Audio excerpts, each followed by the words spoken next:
I'm Coulter Wonkite. I'm already into the 420, damn it. So what are you doing? Nothing. Nothing? Why not? Trying to get on this Lifestyle Radio website. Sounds like a cool website. Yeah, it's alright. Oh, wait, I might have it. You might have it. You're listening to Lifestyle Radio. The opinions expressed during this show are those of the individual participants and do not necessarily reflect the opinions of their associated organizations or Lifestyle Radio.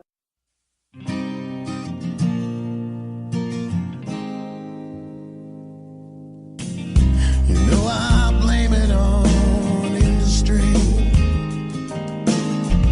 I blame it on my own hypocrisy.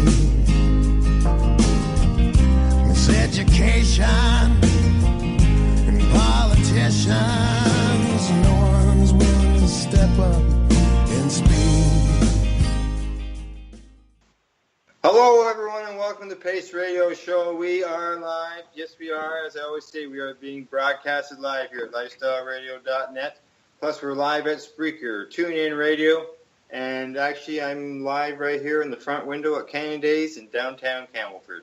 Tonight, my joint host is Kim Cooper, and she has a guest who is a longtime patient advocate and patient, and has been involved in the entertainment business for many years. But as always, it's time for Kim and I to have a little chat, and then we'll bring our guest in a couple minutes. Well, Kim? Yes. I think the cannabis community got a bit of a shock this week. Yeah, major news coming out this week to a well-known member of the cannabis community, patient, advocate, and equal rights freedom fighter, Kurt Tusaw, has signed on with Canopy Growth as a consultant. Yes, he will provide consulting services and collaborate with Canopy Growth as he continues to enhance the quality while supporting advocacy and community engagement. So it'll be interesting to see what that involves. Yeah, from my understanding, it's going to be revolving around the craft sales and the craft growth part of it. Canopy Growth is partnering with many craft growers to grow on behalf of Canopy Growth Corporation. And it's my understanding Kurt Tusaw will be involved in that end of the deal. Many saying, oh God, he's gone over to the dark side. Many are happy for him on what's happened. All I can say is this man deserves to do whatever it is that he wants to do with his life. He has dedicated much of his life and much of his time to equal rights and fighting for cannabis freedom throughout Canada and representing the little guy as well as the big guy. So I wish him well in his future endeavors. Yeah, I do too. I do as well. I have to second what you just said. In the news release, he says that he's excited about helping Canopy Growth as they enter the existing and vibrant industry in British Columbia. And as we move forward towards a legal cannabis market, I think longtime advocates have a responsibility to help guide the evolution of the industry, and I really appreciate the opportunity to do that with Canopy. Yeah, I mean, a lot of people that have begun relationships with these kind of LPs and the government and that kind of thing, they wind up getting swayed to the way that LPs want to do things and stuff like that, and they become sort of the opposite of what they started out to be. I don't see that happening with Kirk. Kirk is pretty dedicated and pretty, embedded in his beliefs. If anything, perhaps he can bring and shed some light and on our position on the other side of things to the corporate world. Maybe, and that's what some people have said over the years, as some of the advocates have joined in with the licensed producers trying to make change from the inside. So yeah. I don't. We'll see what happens. And he's not the only one. In the same release, Matt Barron of the House of the Great Gardener, he also joined Canopy. Yep, that's right. House of the Great Gardener is now under Canopy Growth, and they will be partnering and I guess growing for Canopy Growth in the future. Yeah. Well, helping with the craft end of things. That's what I sort of, looking at the craft end, and the craft people are trying to get involved. So yeah, I mean, we've been screaming, license us. We want to be part of the legal system. Well, this is an opportunity to do that. It may not be exactly what we envisioned, but it's a start, isn't it? Yeah. You got to chip away at the bricks and get things, They've even said it. It's stronger than what some people want, obviously, and things will probably relax over time. But unfortunately, people will suffer in the process. Some people will. So. Yeah, for sure. The suffering is not over. The fight is not over by a long shot. But I wish Kurt well in his future endeavors, and I look forward to watching and taking part in the evolution of cannabis in Canada. Yeah, exactly. Well, Kim, shall we move on to our guests? Sounds great. There's lots to be said there for sure. That's why I kept it to one news article. So. Yeah. We're busy tonight with this one. All right. So tonight, our guest is a person who described as a longtime patient, also an advocate, and has been involved in the entertainment business for years. I'd like to welcome Paul Hartmann onto the Pace Radio Show. Hello, Paul. How are you? Thank you, Al. Thank you, Kim. Pleasure to be with you guys tonight. Yes, so thank you. We appreciate you coming on to the show and talking to our listeners. I'm excited. Where are we going to start? Where are we going? What I'm going to do, I know Kim's got lots to go, so what we do here is I throw my joint hosts, allow them to get the questions going, and we'll roll in as things progress. So over to you, Excellent. Kim. Okay, awesome. So for our listenership out there, Paul Hartmann, faithful, loving brother to Phil Hartmann, SNL News Radio comedian known worldwide, who lost his life tragically some time ago. We're going to talk about that, but you have been a farmer, you are an advocate, you're a patient, you've grown like heirloom vegetables and created, new ways of growing on a large mass scale, outdoors and indoors, using technology and advancing the work of farming greatly. Heirloom vegetables, bringing natural food communities. You've participated on boards. You are a producer for so many different things. I can't even mention them all. It's far too much in the entertainment industry. I mean, my God, when do you find time to breathe? God, I said the same thing about Phil after he died. I would listen to, The Simpsons would be on, and I'd hear his voice, and then a radio commercial would come across, and then there would be reruns of SNL, and I'd the guy cloned himself. Yeah, That's all I could think. But, I think it's the Canadian work ethic that did it for me. My dad was a very hardworking man with 5 daughters and 3 sons, and we weren't wealthy. We knew what it meant to go without and to work hard and to have hand-me-down clothes. So I always, kind of strove to accomplish as much as I could whenever. And it just has always been like that for me. Wow. Well, you've accomplished much already, and you've got lots left to do. Looking at your past history and some of the plants that you've grown, the cannabis ones, my God, you've got some beautiful girls out there, I'll tell you. When you were growing some massive ones, some of the photos that you sent me prior to our interview are just astounding. I used 2 of them on the preview. Amazing girls. You do so much advocacy work, and you're out there talking about policy and everything that's going on today. We're going to get into all of that, but I want to start off with Mr. Trudeau's announcement of October 17th, and we'll start off right at the get-go. And how do you feel about the evolution of legalization in cannabis so far? Well, I have really mixed emotions about it. Of course, it's not ideal in any way. The fact that we're finding more ways to go to jail for cannabis is very disturbing. The other question is, why make laws like this if you don't intend to enforce them? So we have to assume that they are going to enforce these laws. And what that's going to do to dispensaries and things like that and our ability to have reasonable access when they're only opening 40 stores to start. Hopefully, Rob Ford will live up to his early campaign commitment where he would create an open cannabis market. That would be one of my great hopes for him. not being a supporter of either of the attitudes that were going on. I see this purely as a stepping stone in a direction. I mean, it took us 50 years to get here, you know, right? And the war is not over, you know. God bless Sam Malachi and all the things that he did, and people like Mark Emery, you know. I mean, Mark gets maligned and a lot, but you know, he gave his heart and soul, you know. So and we can't say that he didn't influence where it has gotten to. Oh, that's for sure. Yeah. So you know, our advocates deserve our support in that sense, not blindly, but, you know, with open eyes.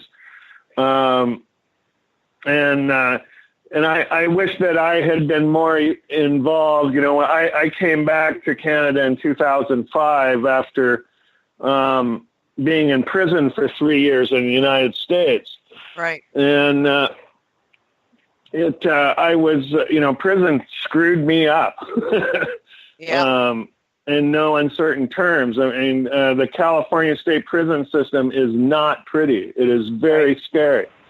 And when I finally finished my time and went to the immigration holding to be held for deportation, that was like going to summer camp because it was federal, and you know, you never ate the same meal twice, things like that. Whereas in a California state prison, you know, you lose track of what the days of the week were. It's the meal is the day, you know? Right. And I mean, the whole thing was such an education process for me that that part of it, after having lived in California for 45 years, it was rather nice to get deported to BC.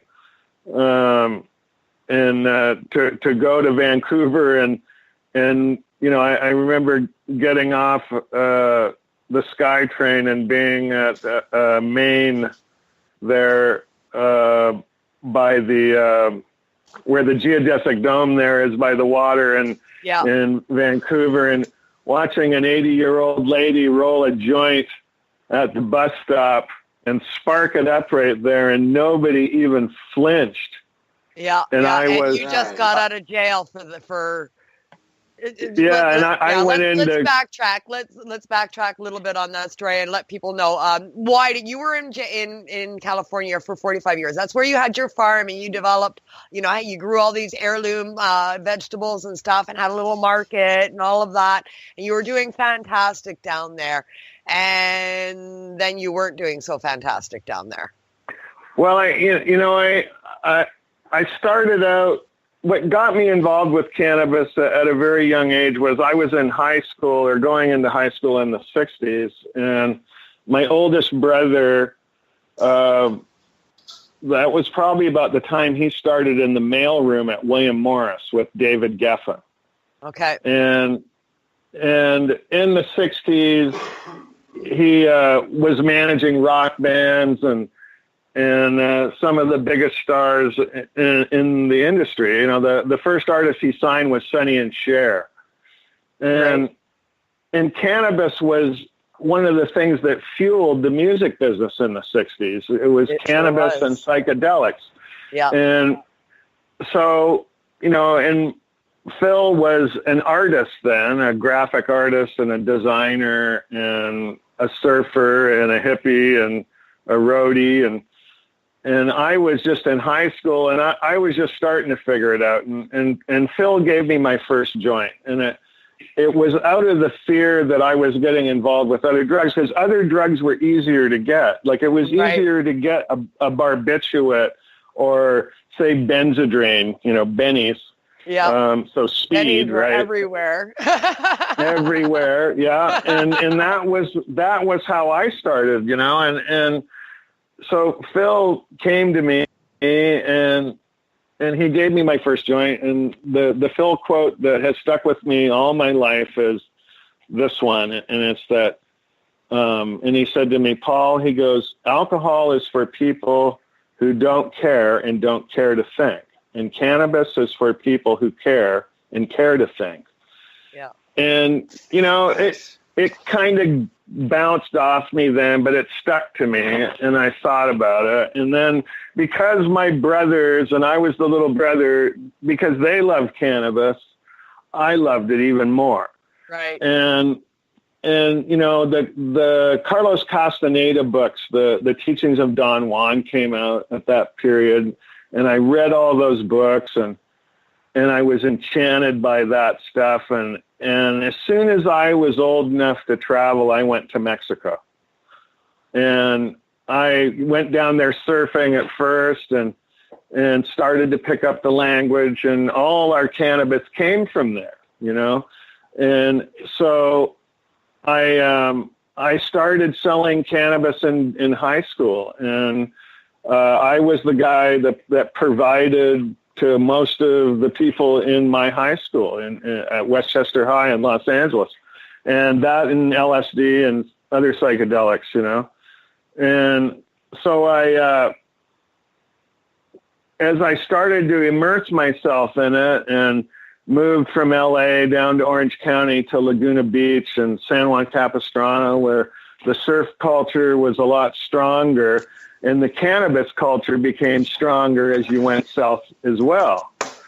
And so I further immersed myself in it, and I met smugglers and then gained access to really high quality cannabis coming from Colombia and Mexico and Thailand.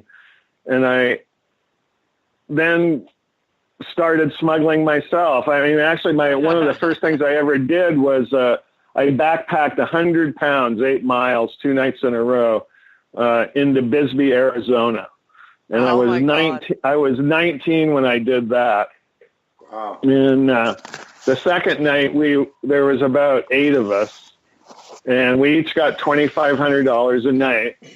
And, the second night we were walking around this big boulder, and we ran into a bunch of people doing the same thing, and we all freaked and took off. We ended up walking an extra 5 miles or something. It was like, everybody's smuggling into the Arizona desert. Yeah. And you know, weed was garbage back then, you know. Yeah, you're smuggling that compressed seed shit, right? Oh, yeah, everything had seeds in it. But, you know, and then the connoisseur seeded weed started to show up, and that kind of came from my oldest brother, who was getting it from hippies he knew in Santa Cruz and musicians. And the first real Panama Red I ever saw came from him. And it was, you know, people were paying $10 an ounce for weed in LA, right? Yeah. And so I had this Panama Red, and he'd come and he'd drop me off 10 pounds every week in my closet, in my sleeping bag, you know, visit my mom, and then I would sell it all in ounces in a week. Yeah. And I remember I had this friend, Dale Strumpel. I think he actually worked on the sound for Apocalypse Now. He was a fantastic keyboard player, and he was a grade ahead of me. And so he comes over and he smokes a joint in my window, and he's like, I don't know, $20 an ounce, you know, that's kind of double. And so he goes back out to his van. He said he was going to think about it. So, you know, I go about doing something. And an hour and a half later, I look out, and his van's still there. And I'm like, what the fuck? So I go out there, and he's sitting there, and he's in his Volkswagen van, and he's white-knuckling the steering wheel. And I'm like, you okay? And he goes, I'll take 2.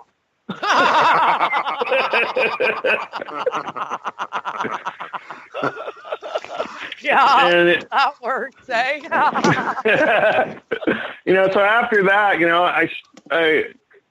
I got involved with some guys that were doing different kind of land smuggles, and then I put together my first one, and we went down to Oaxaca, Mexico, and filled the thing up, and we did this a few times, and and then I got an airplane, and then I loaded some boats and loaded a lot of airplanes, and just went down there, and in the process, met a lot of these growers, and my friends were like, look, we don't have time to go out in the mountains and look at this shit. You just buy it all, right? And so I would have to go out and verify for the many people what it was, and like I think I sent you some pictures of Mexico stuff, and a small field down there would be 20 hectareas, or about almost 50 acres. Oh, so you'd see a lot of that, and the skills that these guys have to have in these places to produce the kind of stuff that they was incredible, because you get down at that latitude and everything wants to eat everything. If you sat down too long to eat lunch, you would notice that the ground was crawling at you from every direction. And you'd be like, holy shit. Lunch. Yeah, you're going to be. Yeah, you're becoming lunch, Yeah, I know it's scary down there for sure. So, I mean, while you were there, you got to pick up tons of growing experience, right? I did, and I got to bring a lot of growing knowledge back to them, because I would go back and I would sell this stuff to in California just was such the fertile place for this and the people that I would be selling this stuff to were some of the first growers I ever met. I spent a lot of time in Carmel Valley, and in the Big Sur area, where a couple of my partners, one of my partners still lives in Big Sur. He's lived there for 50 years now. And some of the growing skill that existed in those places in the early 70s was mind-boggling.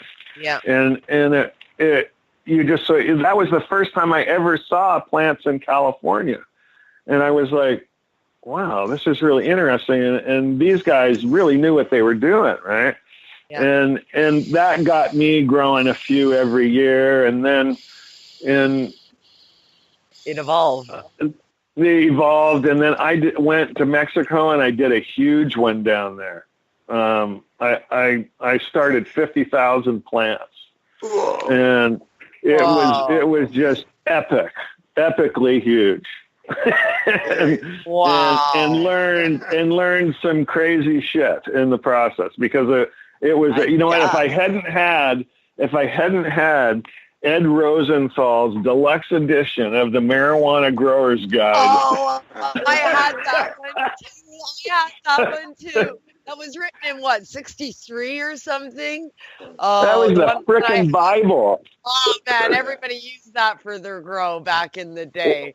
I'll tell you, I'm down there and I'm in the jungle, and I'm like, I'm at the base of a mountain where they're growing coffee, and I'm starting all these plants, and we're making soil, and we're mixing goat shit in it from a goat farm and stuff like that, and then you start all these plants, and they come up beautiful, and then the next morning you go out, and a pink mold has jumped up out of the dirt and sucked the whole plant down, and every single bag looks like that, and you go, oh my fucking God.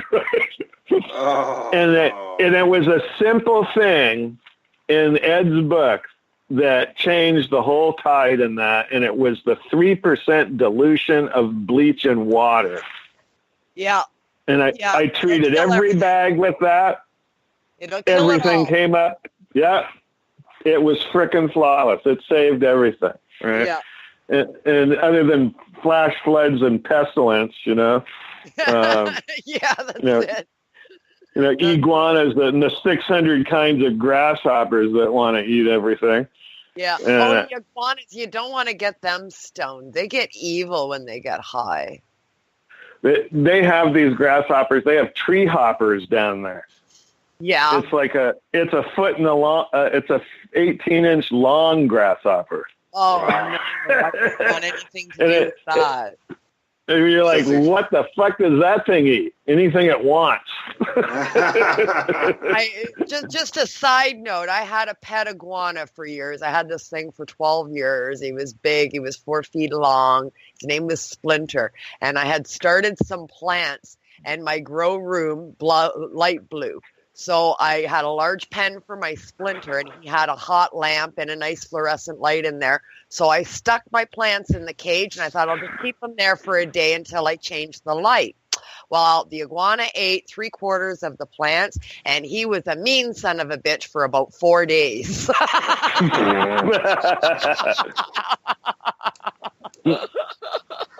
So yeah, iguanas and cannabis, not a good mix.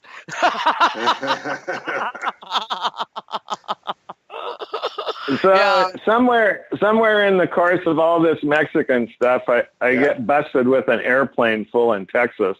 Yeah, that's where we were getting to. So you're in Texas, of course, in Texas. That's and I'm 23 years old when this happens. Oh my God! And the whole thing was that they were on to the plane because of an ex-partner of mine. They knew about the plane, and he and I were sharing a pilot. And we did all our stuff through California, Nevada, and Texas, right? And so he went down to pick up a load. Something happened. He had to come back, and I had one set up. So I took the plane, and the pilot that we were using, this guy, Grant Weaver, he was an ex-Air Force pilot and an airline pilot, and he kind of looked like Dean Martin. Okay, all right. But he had leukemia, and so we would pay for him to get a transfusion, and he'd be good for about 4 days, right? Right. And well, he was too sick, so he sent this other guy with me, a guy named Robert Dorn, an ex-colonel in the Air Force, and a brilliantly kind man, and like a man of his word. And he and I went down together, and at the time we were flying from California to El Paso, Texas, and we fly in there and we land. And when we land there, what we didn't know was that we had been flying the whole time with a bug in the plane. And from my partner going there and aborting his trip and coming back, well, they were already on to him. And when he came into Texas, they bugged the plane. And they figured they had lost him. And so we came back in, and they picked us up and started trailing us. And there was an air show going on in that part of Texas that weekend. We were going down and in a place called Arlington. And we kept seeing this thing called a Howard. It's a big twin engine, rotary engine, dual tail dragger kind of plane. Really great plane for smuggling. Could have gotten maybe 6,000 or 8,000 pounds in it. And it was about 125 knots per hour faster than the Piper Navajo that we were flying. And so it would always be where we were going, right? Right. When we get there, we go, oh, there's a fucking plane again, And we figured it had to do with the air show. And then, so we spent the night in a hotel. The DEA was staying right in the room next door to us. We flew down in the morning and did our bounce through Veracruz and into Oaxaca, and landed, picked up our load, took off, came back, stopped in Veracruz, where I had the airport there paid off.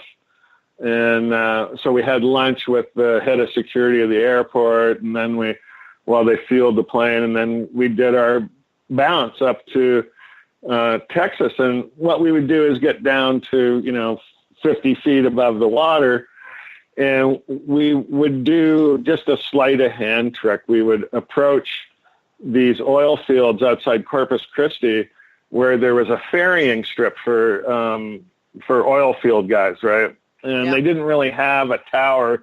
They just had a trailer with a radio in it, and we would pretend like we were taking off from there. We would come in real low, we'd pass over it and start to climb and say, just lie about what we were. We would say we were a Piper Aztec or something like that, and that we were going to San Antonio.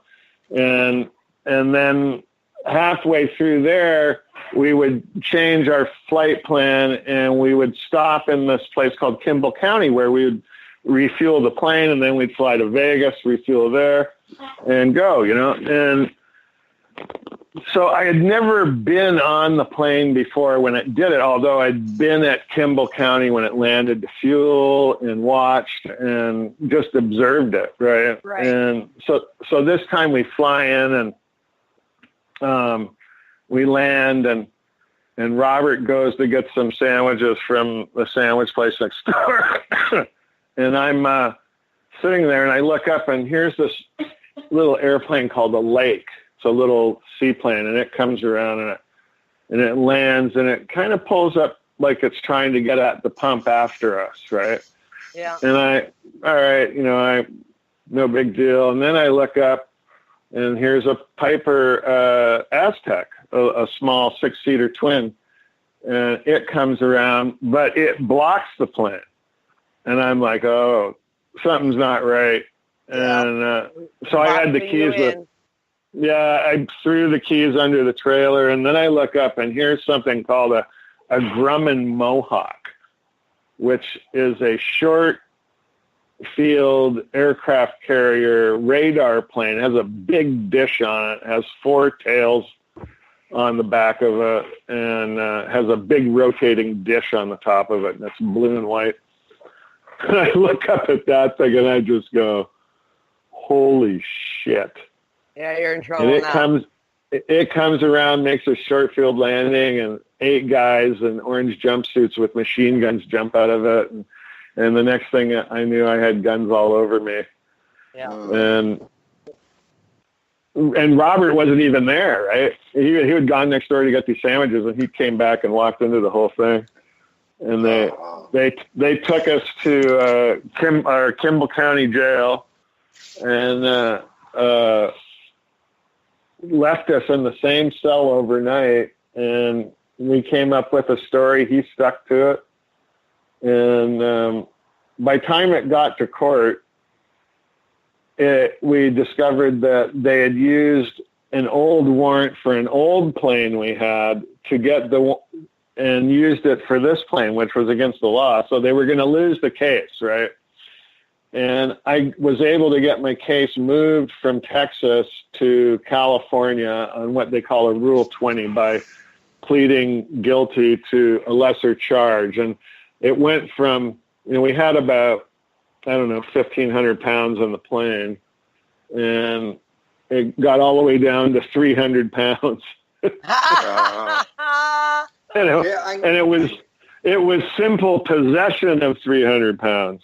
Yeah, not importation or any of the rest of it. None of the rest of it. And so I got my case moved to California, and I had really great attorneys, and attorneys were cheap back then. Jerry Goldstein in San Antonio, what a brilliant man, and a lawyer for Normal. Then I had Bruce Margolin and Elise Margolin in L.A., a guy named Michael Nassatir, who was a new attorney at the time, and then Michael Stepanian from San Francisco, who is absolutely legendary as a cannabis attorney and one of the founders of Normal. Yeah. And so he got Jerry Garcia off stuff. He got any star that ever got in trouble. He was basically the drug lawyer for all the stars in the Bay Area and LA. For sure. And, I got to interrupt you for 1 second, though. I know Al's trying to get a word in there. I'm trying to get a word in here so we can go to break. Yeah. I didn't want to interrupt your story about all that, right? So I'm just going to sit here and I'm just going to wait. Okay. You guys are getting it in detail like nobody ever has. I didn't want to interrupt. Okay, so yeah, we're going to head for break, and we're going to hear a bit of some music. Being Paul, you like to grow. So today, what I've done is I matched a song. The song is called "Grow" by King Bong. And then after the break, we'll continue our conversation with Paul Hartmann. And this is the Pace Radio Show. We are live at lifestyleradio.net. Hey, this is Cheech. And this is Chong. And you're listening to Lifestyle Radio. What is it? Lifestyle Radio. Say it one more time. 420 Radio? Ooh. Hang up and try again.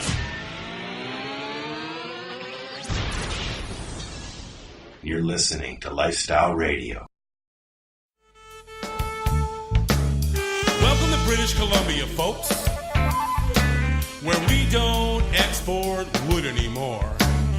Welcome to British Columbia, folks, where we don't export fish anymore. Welcome to British Columbia, folks, where we export the finest marijuana in the world. BC Big Bud, Northern Lights, bubblegum, blueberries. Man, have you been to Canadays yet? Canadays, Campbellford's premier cannabis culture shop at 19 Bridge Street West. They've got bongs, oil rigs, grinders, and papers. Everything you need for consumption. They've got seeds, soil, nutrients, and dome trays too. Everything you need for cultivation. Get top quality seeds from top suppliers like Canuck and wholesaler Nexus. Canadays. They've got all kinds of awesome cannabis novelties, clothing, and apparel. I know, right? It's a lot more than just a bong shop. Interested in gaining legal access? Canadays can help. They're a PACE information center. You know, people advocating cannabis education.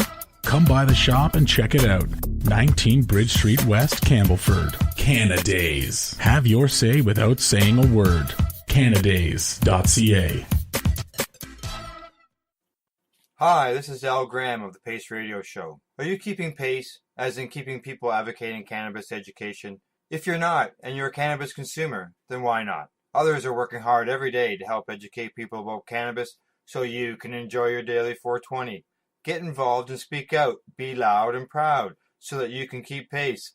Tune into the Pace Radio Show every Wednesday at 8 p.m. Eastern Standard Time to hear about people advocating cannabis education here on lifestyleradio.ca. In 2017, the Canadian government announced that although recreational cannabis would be federally legal, its distribution and sale would be determined by individual provinces. Later that fall, the province of Ontario announced its proposed legal framework, that a subsidiary of the LCBO be the sole proprietor of cannabis in our province, essentially creating a one-party monopoly.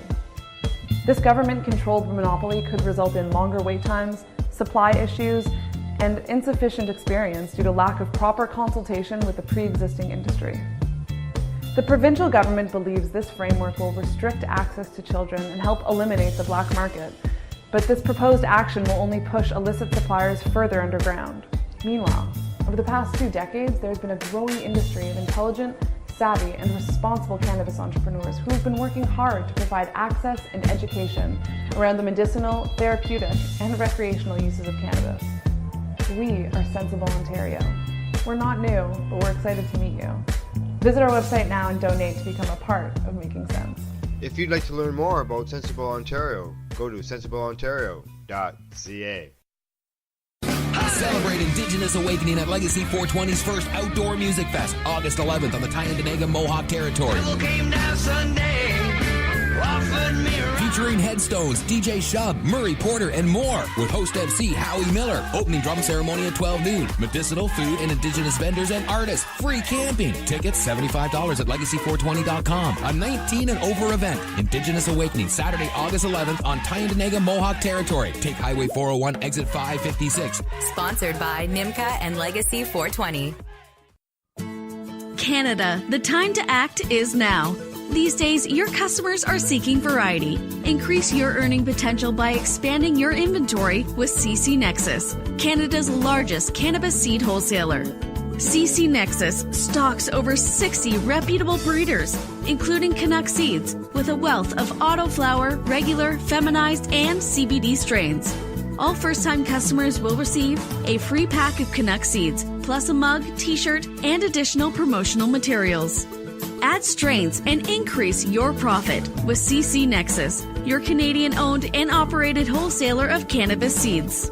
Discreet, worldwide stealth shipping from Canada, supporting you locally.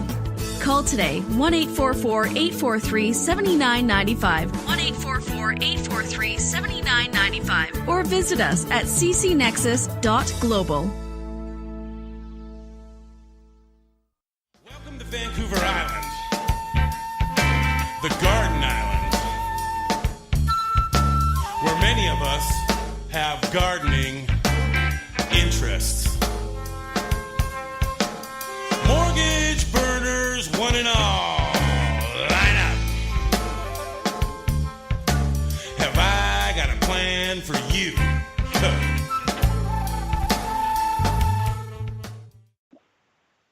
Hey, we're back. We are the Pace Radio Show, and we are live here at lifestyleradio.net. And if you ever miss a live show, you can always catch our podcast afterwards at YouTube, iTunes, and iHeartRadio, North America wide. I used to tell you it had to be in the U.S. Now we are North America wide. You can get us here in Canada.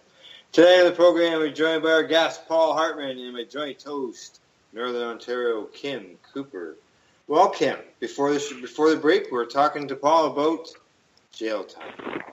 Yeah, he got finally caught and he was charged, but thank God for the justice system in the U.S. and good attorneys. A lot of the charges were reduced and you didn't do too much time. So finally, when you got out of jail... A day is too much time. Yeah, a day is too much, for sure. I agree 100%. But it could have been a lot worse than it was. Correct. For sure.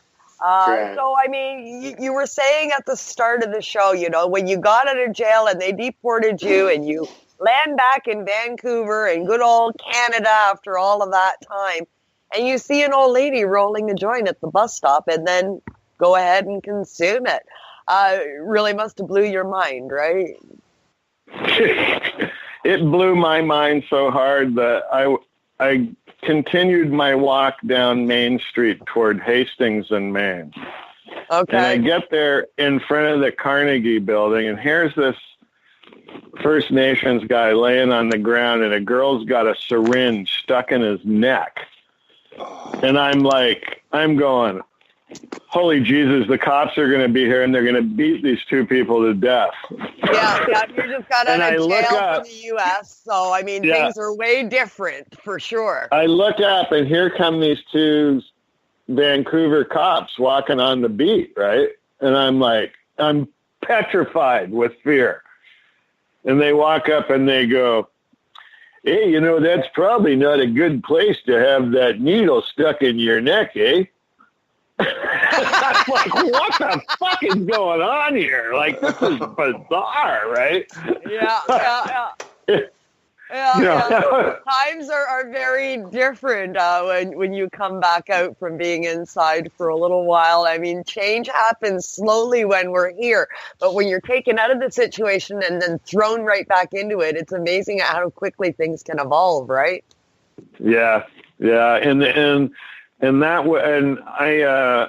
I moved in to a penthouse with this guy. His name was Ken, and he owned Randy cigarette papers. You know, the one with the wire in it? Yeah. And he was, you know, friends with everybody in the weed business in Vancouver. And so one night, Mark Emery and his wife, and this was maybe, I don't know, a few weeks before they got busted. It was sometime in 2005. Yeah. And they come in with this insane ounce of blueberry that was absolutely, to this day, still the best blueberry I've ever tasted. And we smoked this thing, and Mark's telling me a story, and all I can think is this guy's going to prison. Yeah. because he was telling me that he was doing these drops himself, and I was just like, he is completely out of his fucking mind. Like that's all I could think was like, holy shit. Like, and I understand how people get those things, because those places where they make those kinds of lapses in decisions, I mean, I made my fair share of them through the course of my history with this stuff, but, it's after your failures that you're able to see the path to your destruction most clearly, right? Yeah. This is where I fucked up. Yeah. Yeah. But as I was saying, like the story about the airplane and me getting busted, that took place in the 70s, and I didn't end up going to jail for that when I beat the thing. And then I got busted in 2003. Even with the possession of 300 pounds? Yeah, I was the first guy to ever get probation from a black Nixon appointee in Los Angeles in the federal court system. Oh, my God. Yeah, Really? It was incredible. Yeah, I mean, that was the most surrealistic. And the crazy thing was that they made my oldest brother my guardian, and I had to go to work for him in the music business. Oh, and that's why and that was always freaked out about what you were going to do. No, I'm talking about John. Phil was just an employee of Hartmann and Goodman, as I was. Right. I started out in the mailroom at Hartmann and Goodman while I was on probation, right? Right. But it was after I had become successful in the music business and the industry was starting to die in the 90s that I started my organic farm. I took what money my wife and I had made in show business, and we bought a 20-acre farm that by the end of it was over 480 acres. Wow. And we grew in rotation about almost 200 acres of produce throughout the season, and including mushrooms, different medicinal mushrooms. And then what I got busted for was growing psilocybin. I was a legal medical cannabis grower, but the laws were still so fucked up back then in 2003 still. And that's going from 1998 was when the medical cannabis got introduced. Yeah. So during that whole period, I was growing about 300 to 600 pounds of just the finest outdoor organic every year. And that all went to show business, into the film and music industry. And it was like rock star. I invented rock star weed. Cool. That was it. And that was all based on one strain that I was growing, and it was something called hash plant number 6. And it came from the Sacred Sativa Seed Club in Amsterdam. Okay. It was an absolutely spectacular 3-way hybrid that produced the most insane amount of crystal that anybody had ever seen. It. I mean, when you were trimming it, it would snow the stuff, and you'd sweep it up with a paintbrush, and you'd take a bong hit of it, and it would bubble like tar and turn to glass and be shiny. And it made you hit your knees, And I mean, the stuff went for $5,200 a pound. And if I grew it indoors, and I would, I would do one indoor round every year with and I'd get $6,400 a pound for that. But Hollywood, the more they paid, the more they liked it.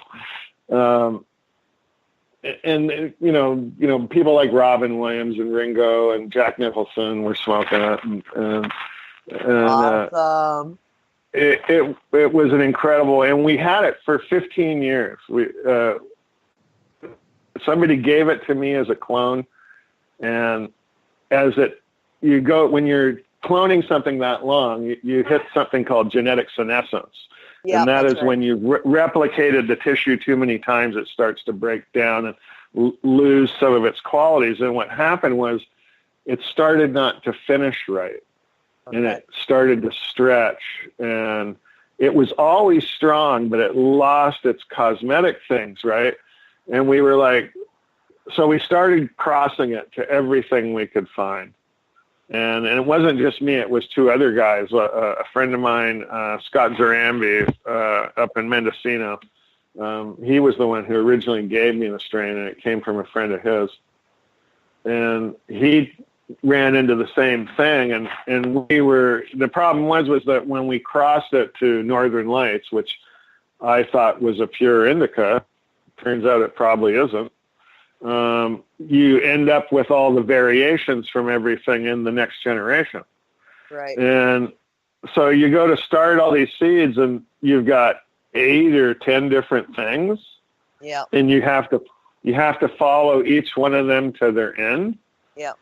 Nobody had that time. I had, limited time to do everything I did with the farming and as the farm expanded. And, so it just was one of those things. We eventually lost the strain, and there's been a lot of loss of strain over the years. Some really fabulous ones just seem to have disappeared, eh? Yeah.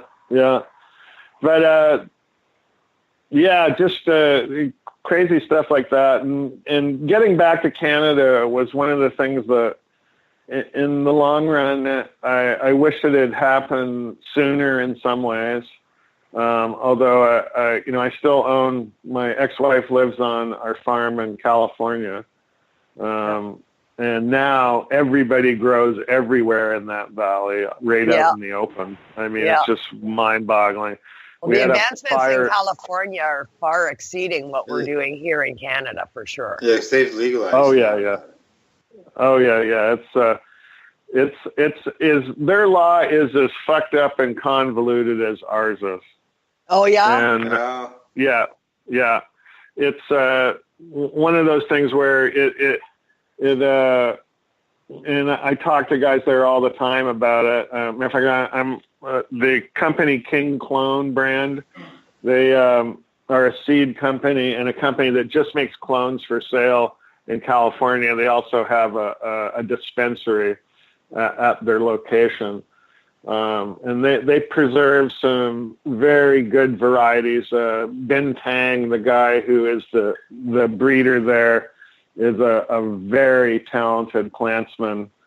And they're enlisting me to bring their product to Canada, which would really pull in some great genetics from California for us. And he's breeding some incredible stuff as well. And their business model, they make fertilizers and everything, and all the products that they're allowed to in California. But the primary model has just been seeds and clones for growing. And he has a pretty great system that produces really high quality plants fast. And then me and another partner of mine from California got involved with another friend of ours who makes LEDs for the cinema industry and for the military. He makes LEDs for nuclear submarines and fighter jets. But the lights that he makes for the cinema industry are so incredible that you can take old movie studio fixtures and you plug these new LED fixtures into them, and they create, it turns that old fixture into something that is DMX controllable with Bluetooth from your phone. And puts those lights back into function. Well, we got them to make us a grow light. Okay. And this grow light, at Lyft, we compared our specs to everybody else's on the market. And what it takes them 650 watts to do, our light does in 150 watts. Ooh, wow. Yeah. Now, the other thing is, and here's the other thing. Everybody else, Gavita, all of them, use off-the-rack LEDs. We are the only company that makes our own LEDs.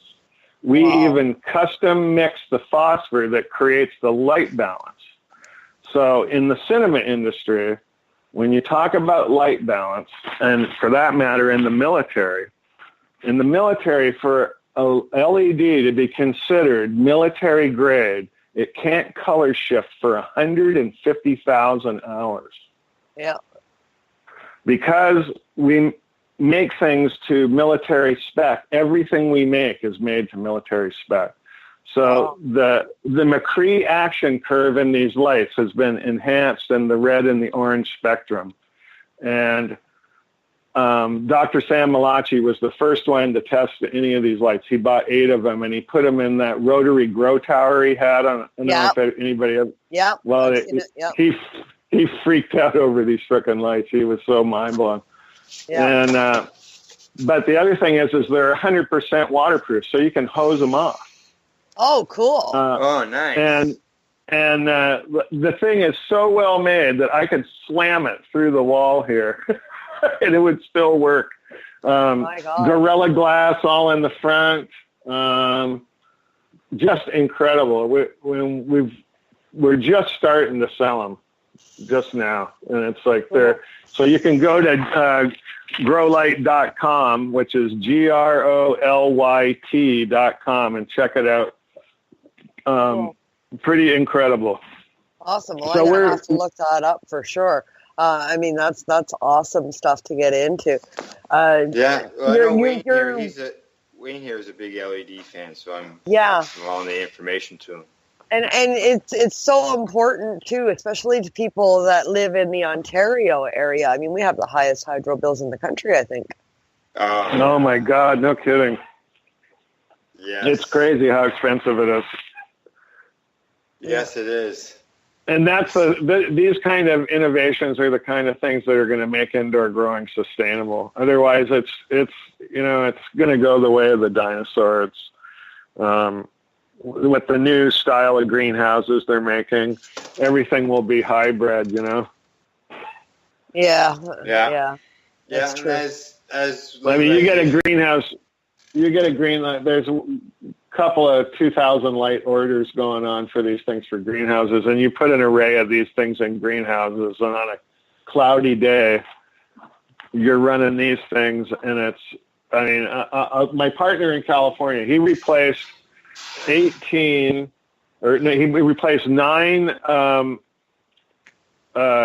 magnetic induction lights with 24 of these, and he put in solar at the same time, and his first electric bill was $4. Oh my God. And then his next one, they paid him $43. And that was after he finished a round. I was like, but see, in California, they don't, if you're going to have a grow at home, they don't let you have a generator anymore, right? No more generators. So they force you to put in the solar to compensate for your light use. And and he said it was the greatest thing he ever did. He was shocked that he hadn't worked it out sooner, Be paid by the electrical company to grow. That would be sweet. That would be sweet. Yeah, it would be, wouldn't it? Well, when we come back from our break, I want to talk a bit about the production that you've got going on and touch on what you've got going on in the future. Excellent. All right. Time for that break, as Kim says. So we're going to hear some more of King Bong by their song Grow. And then when we come back, we'll continue our conversation with Paul Hartmann. You're listening to the Pace Radio Show. We're live here at LifestyleRadio.net. But, the economy's deceiving here because people think the economy is based on fish, but it ain't. People think the economy is based on wood, but it ain't. Some people think the economy is based on tourism. Fuck that shit. Some people think that the economy here in BC is based on the movie business. Nah. The shit that runs this province is marijuana. BC Bud! Canada, the time to act is now.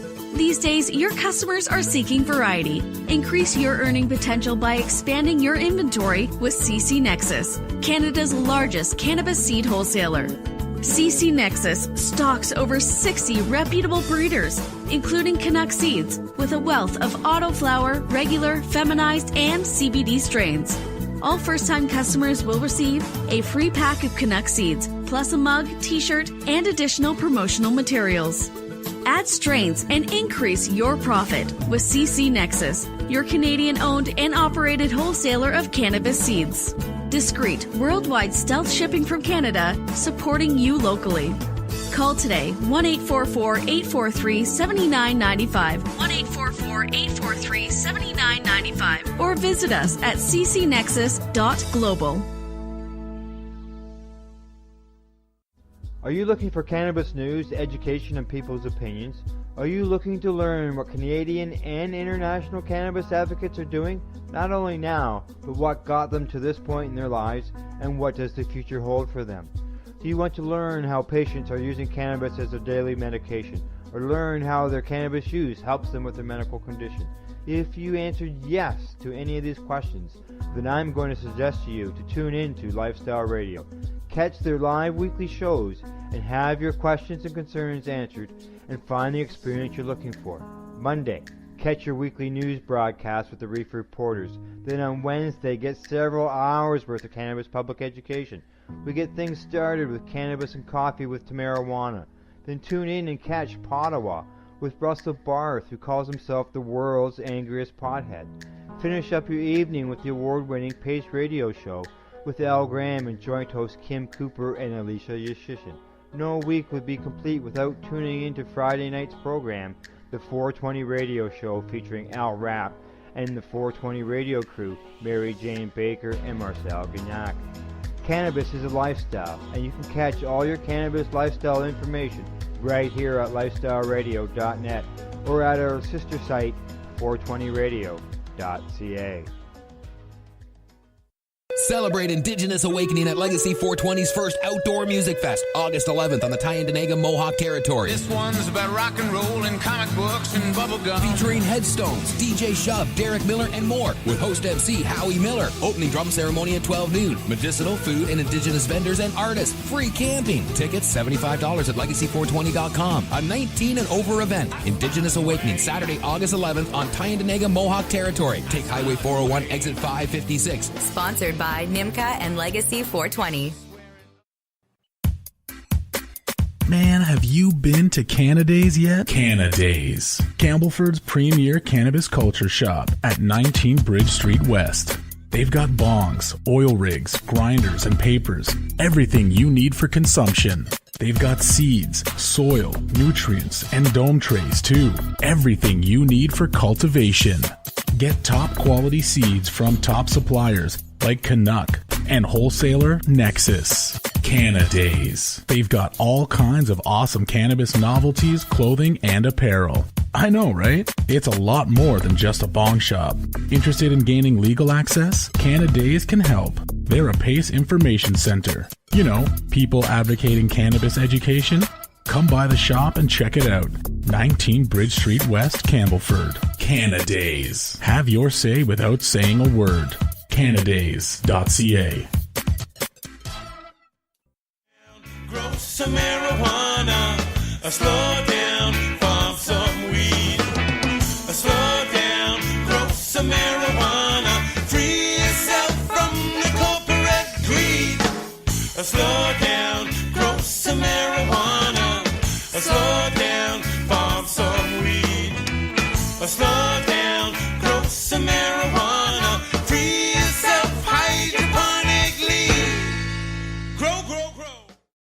Hey, we're back. Thanks for tuning into the program. Tonight's bumper music was by King Bong, and that was their song, Grow. If you enjoyed their music, I'm not quite sure where you can find them. Look them up online, because I had a friend from the radio program send me this song, and it was good of him, and we just hope maybe you can find it online.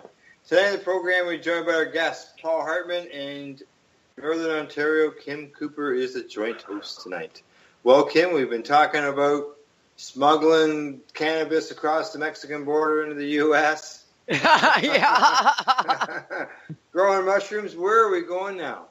Yeah, I thought we'd talk a little bit about Phil. Well, I know we talked a bit off the air, and you said, Phil was a little bit, he didn't really like you doing what you were doing because it was going to affect his career and stuff like that. But he was still a strong supporter for you and everything, and a big part of your life. You're carrying on a lot of what he did, and stuff has gone into production recently with you. With some of his old stuff. Tell us more about your relationship with Phil and what you're doing with some of his stuff. It's always the family dynamic is always unusual. I'm the youngest brother, and it's hardly a picture of me as a kid without Phil. So we were fused at the hip, and my life with him was a series of firsts. He was the first vegetarian I ever met. He put me on my first surfboard, gave me my first surfboard, things like that. And he was a good brother. And he was protective of me and didn't want me going astray and had his fears about what I was doing. And fortunately, they didn't come true until after his death, so he didn't have to deal with it. Yeah. But, yeah, and he was he loved cannabis. I mean, he was a real cannabis connoisseur, and he smoked it daily. And, well, you were saying if he was around today, that he would more than likely be a big part of the movement today, right? Oh yeah, absolutely. He would be invested in it, and no doubt he and I would be growing it together. And as well as my oldest brother. I mean, John was the first connoisseur I ever met, and that was because of the nature of the music business, being fueled by it. I mean, even in the days of Hartmann and Goodman, where we were managing Crosby, Stills and Nash and America and Poco and Peter, Paul and Mary and Michael Murphy and Dwight Twilley and things like that, they still had the office pound. If Graham Nash or David Crosby came into the office and they wanted to smoke a joint, they went to my brother's desk. They knew where it was, and they would get out the rolling tray and they'd roll a joint and smoke it there in the office. I mean, that was just how it was in those places, right? Yep. And it was a little difficult when I was on probation, and my probation officer would come to the office and I'd be cleaning up ashtrays full of roaches, and and I'd be like, I just work here, It wasn't me. I'm just doing my job. It wasn't me. I'm just doing my job, man. But yeah, so and it was fun to watch Phil grow into what he became, from being a graphic artist designer to a comedian, because that all happened right there during that time period in the 70s. To the 90s at Hartmann and Goodman. John helped him get his first agent and all those critical things that happened, and it happened to Phil so late in his career. He was 37 when he finally started to happen, and he was very insecure about it. So in retrospect, I understand his fears about what I was doing. It didn't change what I was going to do regardless. But, So now you've got this stuff going into production now, right? Yeah. So, since I got back to Canada, I knew that there were certain things I was going to do. One of them was I wanted to work in animation.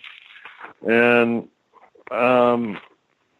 so I went right to work on that. And I had these Phil projects that I believed could be turned into animation projects.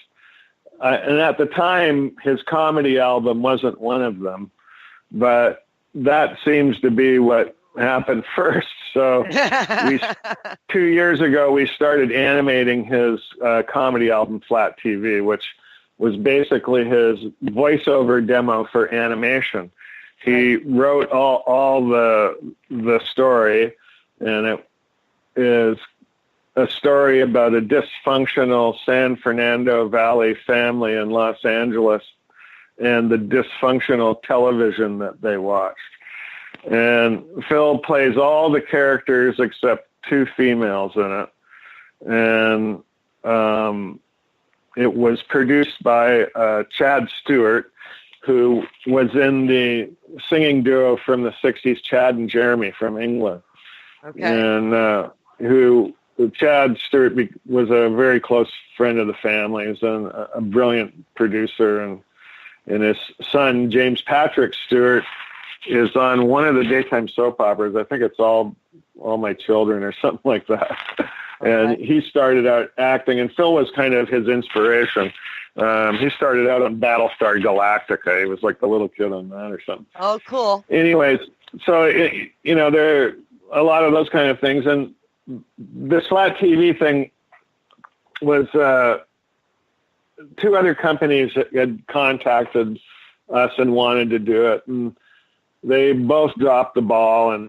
And finally, a friend, Brian LeMay, who taught animation at Humber and Sheridan and Seneca, and had worked for Nelvana and Chorus at different times, working on different cartoons. And he just said, let me do a clip.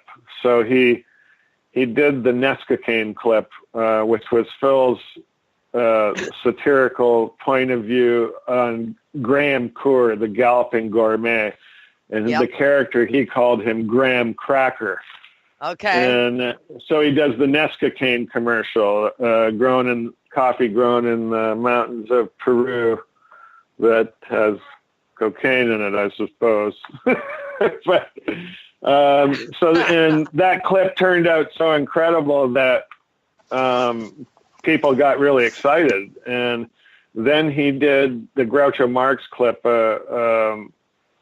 which Brian ended up getting his master's in animation for it. Was that incredible. And then in the process, the whole idea became, all right, if we're going to do this, because it's just 40 minutes long, it's not really marketable as anything at 40 minutes, right? Or, to get the kind of budget that we need to do this.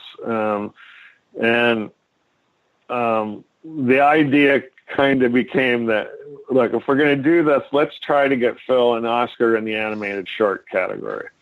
So that has been the motivation behind it. And we're about almost a quarter of the way through it, and just now have found a producer that has delivered an Oscar win for an animated short, a guy named David Miller.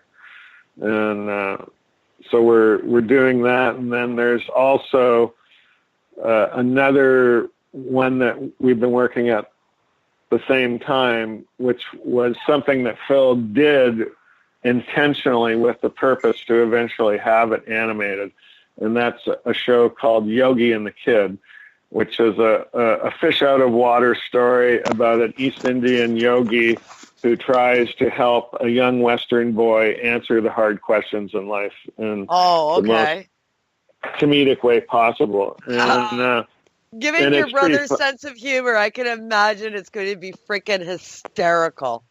It is. We're just finishing the pilot right now, and I gotta say, it's like if we get one season, I'll be happy and I'll feel like I've given it my best, But Yogi and the Kid. I mean, people probably picture a bear, but no. I mean, we're talking about a yogi. We're talking a yogi, an actual yogi, a Hindu, vegetarian. And in the original drawings, Phil drew this.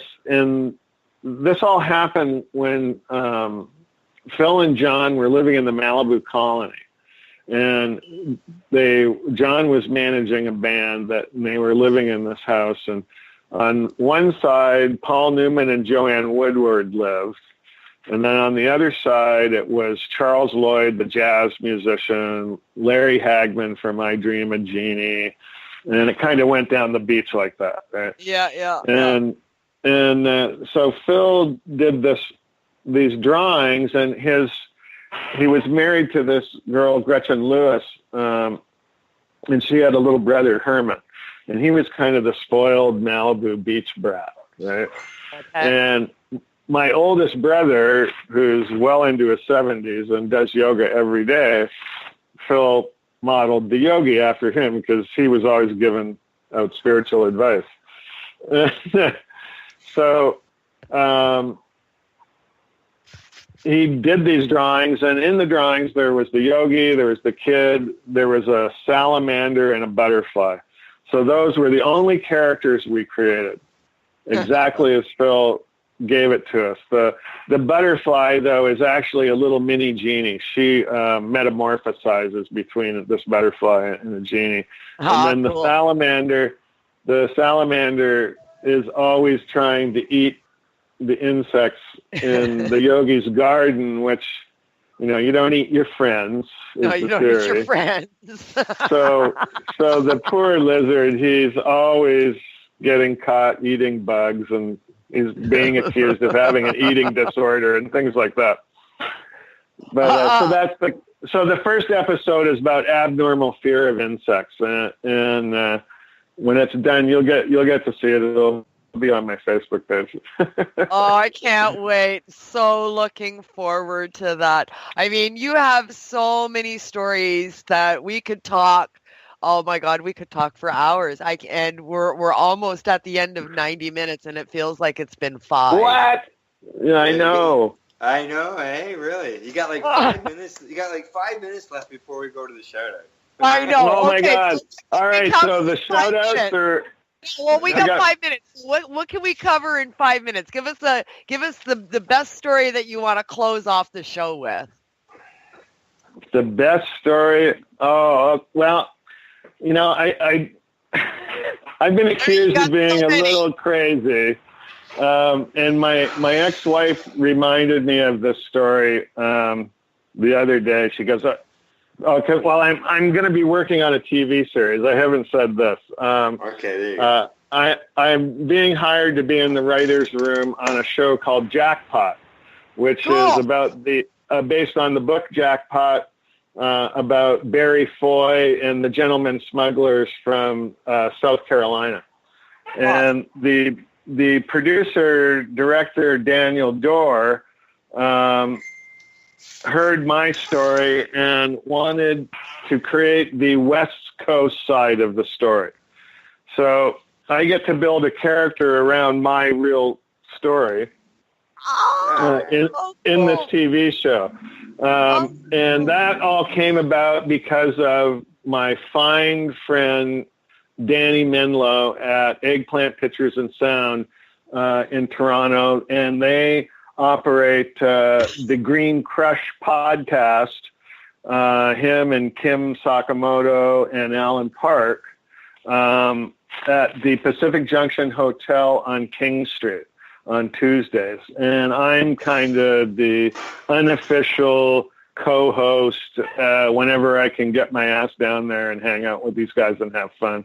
Yeah, I've had the privilege of watching a couple of them and listening in when you guys have posted them on social media, and I'm not busy. It's like, oh, let's listen to this. And you're pretty cool. I like it. Great show.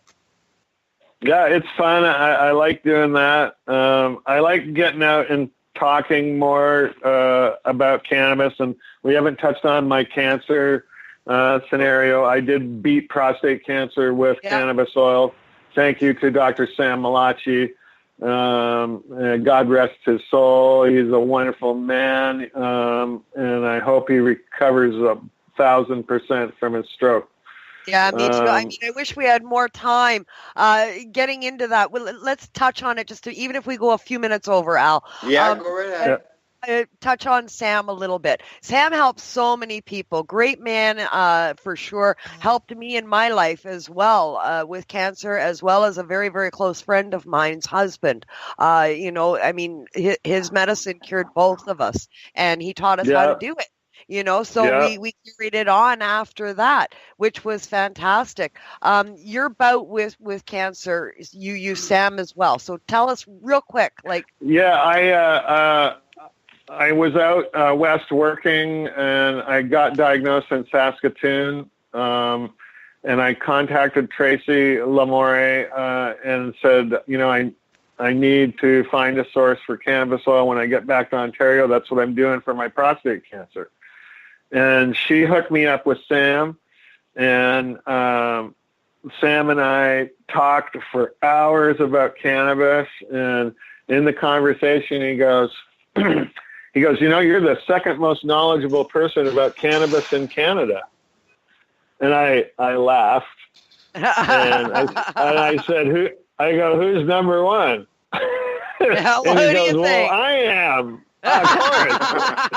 And we had a big laugh, and we ate some of Villamine's candies and got so freaking high I slept in the basement. Yeah.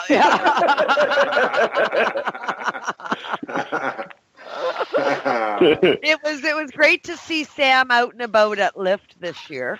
Yeah, I missed him. I don't know how the hell that happened. I can't even remember where I went, and I came back and Sam was here. Did you see him? I was like, no, I didn't see him. Yeah, we got to see him out front. The social area. Yeah. Right.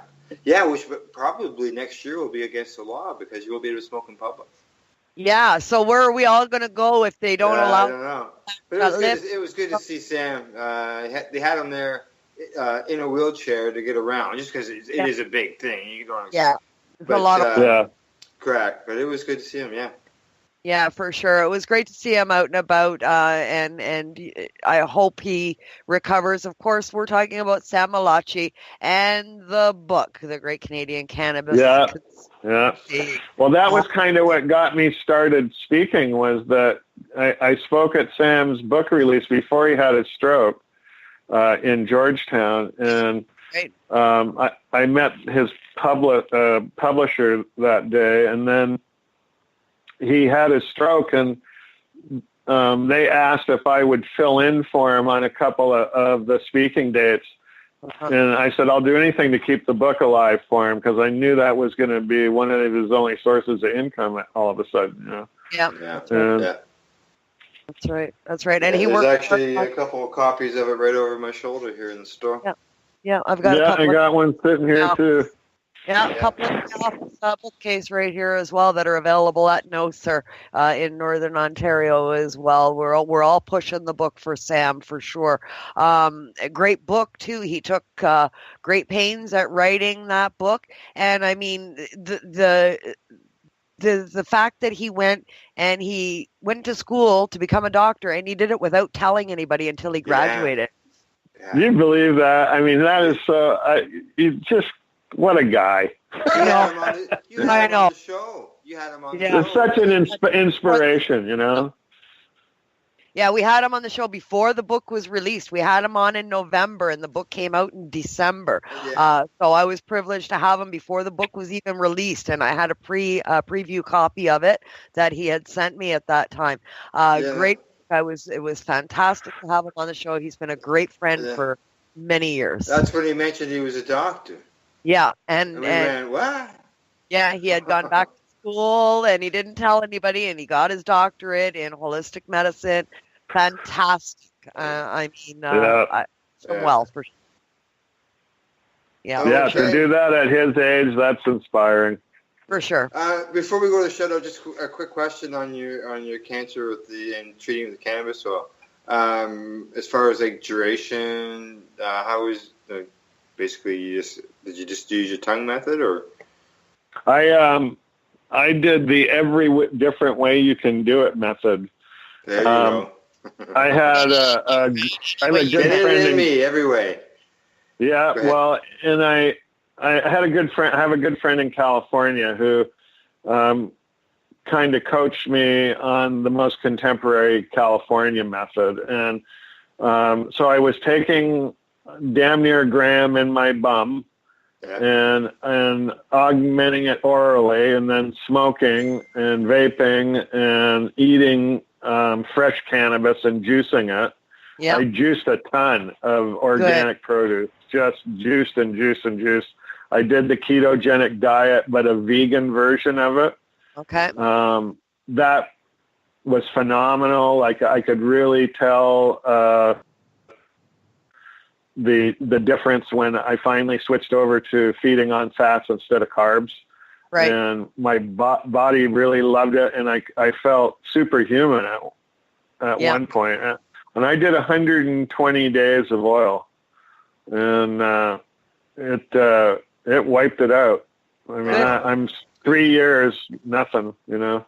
Good. Awesome. Great. Awesome. And I do an annual round. This time of year, I start juicing shade leaves and things like that. And then I really think there's something to, you know, the whole concept of our bodies are cannabinoid deficient. Yeah. Yes. And you go back, you figure out, well, how would that have happened? So in the past, the field animals that we ate were eating cannabis, and we were getting it from wild foods, right? Or it was actually part of our diet as an herb and things like that. So we didn't run into those regulatory problems that are so common now because of being cannabinoid deficient. And one of the things that holistic doctors often say is your body will gravitate toward the things it needs. Requires. That's right. It requires. Yeah. Like with cigarettes, the nicotine thing is a shortage of acetylcholine, right? Yeah. So, and so your body tries to fill that lack of acetylcholine with nicotine. Right. And so I think that is the reason why we collectively and culturally evolved to the state that we're at, was that we knew we were cannabinoid deficient. I couldn't agree more. I couldn't agree more, and I have said that a million times as well in conversations with other people. You know, we didn't start really seeing the stages of mass populations getting sick, mass populations getting cancers, and all of these other, you know, chronic diseases and everything else weren't around when cannabis was part of our diet. Autoimmune illnesses. You know, all the autoimmune deficiencies and all of this kind of stuff that is rampant today. Cannabis was part of our diet back then. So these things weren't happening. We didn't see it en masse the way we see it today. Yeah. And it's because we are deficient in cannabinoids. I couldn't agree 100%. And that's a great way to close the show, I guess. Yeah. Yes. Sounds good. It's shout out time. You got person, place, or website, something you'd like to promote or highlight? Yes, go check out the grow lights, the GROLYT.com. And I think people will be really fascinated by the new technology. These things they're the last grow light you'll ever buy. Awesome. That's one of the things they say in the movie industry about our lights. It's the last light bulb you'll ever change, right? And these things, they'll literally guarantee them for life after their 5-year warranty for $10 a year per fixture. And if anything goes wrong, they just give you a new one. For $4. For $10 a year on them. And like the big companies, they're going to pay that. So it's like, it's pretty crazy. But what it means for a small medical grower, man, that's nuts when a Gavita uses 650 watts to do the same thing this does at 150. And that's GROLYT. That's right, .com.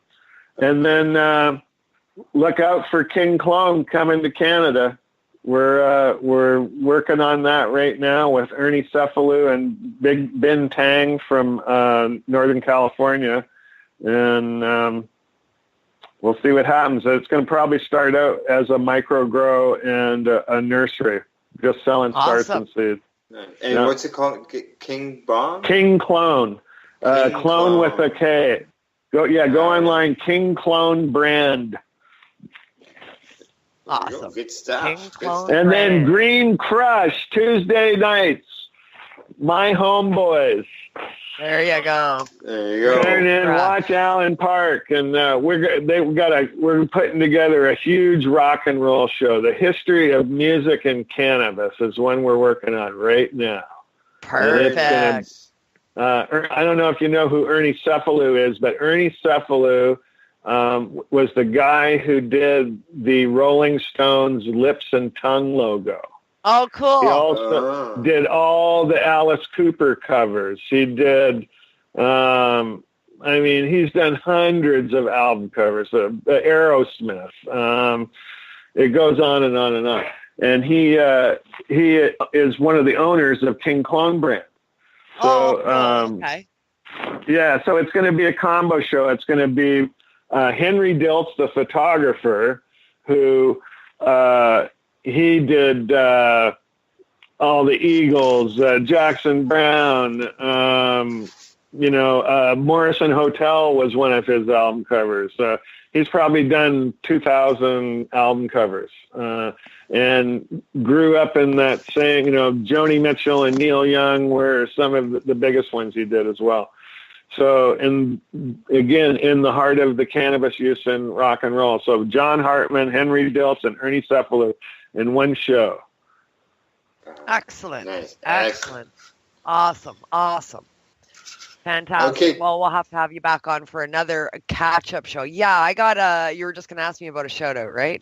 Yeah, and actually, like you said, we're going to have you back again, Paul. Yeah, for sure. Excellent. For my shout out this week, I'm going to give it to a friend of mine, Sasha Pristic, seed grower, geneticist extraordinaire, the man responsible for Autoflower Lowrider Seeds. He hosts every year a festival called Shazam Fest on the outskirts in Cottage Country in Quebec, just outside Montreal. This year is Shazam Fest number 13, and it's going on from July the 12th until July the 15th in Barnston, West Quebec.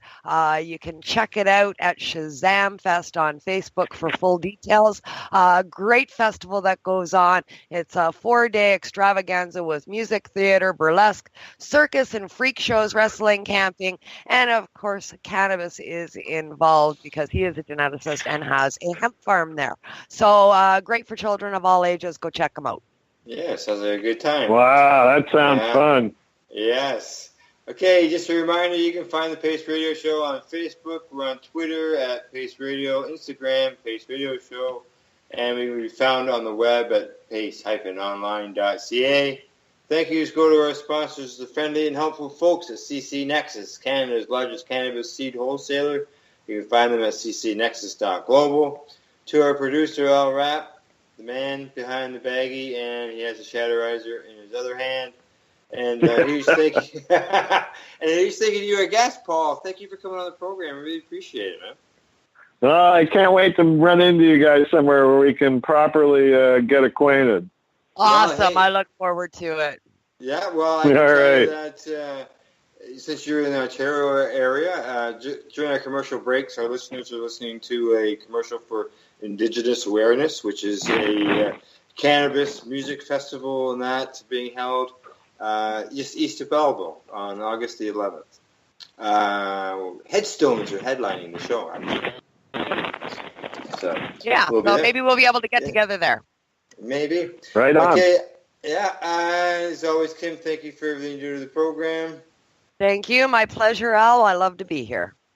And as always, thank you to our listeners for tuning in the program. Thank you, and good night. Good night. Thanks, everybody. Why not? Trying to get on this Lifestyle Radio website. Sounds like a cool website. Yeah, it's alright. Oh, I might have it. You might have it. You're listening to Lifestyle Radio. The opinions expressed during this show are those of the individual participants and do not necessarily reflect the opinions of their associated organizations or Lifestyle Radio.